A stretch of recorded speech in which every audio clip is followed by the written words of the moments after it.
అబ్బబ్బబ్బబ్బా ఏందయ్యా ఈ ఎండలో మామూలు కట్టలేదు ఫ్రెండ్స్, అన్నమాల ఎండలో అయితే మాత్రం ఫ్రెండ్స్ ఈ రోజు మనం గ్యారేజ్ చర్మ అయితే మాత్రం వెళ్తాం ఫ్రెండ్స్. గ్యారేజ్ చర్మ నుంచి మనకి ఈ రోజు ఆర్డర్ అయితే వచ్చింది శంకర్ గ్యారేజ్ నుంచి అయితే మాత్రం. అసలు విషయం ఏంటంటే మాత్రం మనకి శంకర్ గ్యారేజ్ యొక్క అడ్రస్ అయితే తెలియదు అనమాట. మనలో అయితే మాత్రం వచ్చేమన్నారు గ్యారేజ్ చర్మ ఫ్రెండ్స్. మనకి ఎందుకు అడ్రస్ తెలియదు అంటే మాత్రం వీళ్ళు మనకి ఫస్ట్ టైం ఆర్డర్ ఇచ్చారనమాట. ముందప్పుడు కూడా మనకి ఆర్డర్ అయితే రాలేదు ఈ గ్యారేజ్ నుంచి, ఇదే ఫస్ట్ ఆర్డర్ అనమాట మనకైతే మాత్రం. అందువల్ల మనకైతే మాత్రం అడ్రస్ అనేది మాత్రం తెలియదు అనమాట. వాళ్ళైతే మాత్రం మనకు ఒకటి చెప్పారు, తమ్ముడు ఇక్కడ గ్యారేజ్ చర్మలో మహీంద్రా షోరూమ్ ఉంది కదా, అక్కడికి వచ్చాక ఫోన్ చేద్దామని నేను చెప్తాను అన్నాడు.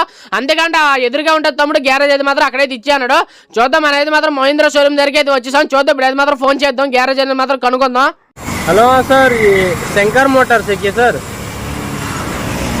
वही सर, उर्त का इंजन ऑयल लेके आया. एड्रेस का है सर, हम तो इधर आ गया. महिंद्रा शोरूम है ना, इधर खड़ा है हम. ఇగోటి ఫ్రెండ్స్ ఫైనల్ మనకి గ్యారేజ్ అయితే కనిపించింది. మహీంద్రా షోరూమ్ కి ఆపోజిట్ లోనే ఉంది గ్యారేజ్ అయితే మాత్రం. కాకపోతే గ్యారేజ్ మీద అయితే మాత్రం శంకర్ గ్యారేజ్ అని చెప్పేసి మాత్రం బోర్డు గుడ్డి ఏది లేదు. ఫైనల్ మనం అయితే మాత్రం ఆర్డర్ అయితే ఇచ్చేసాం.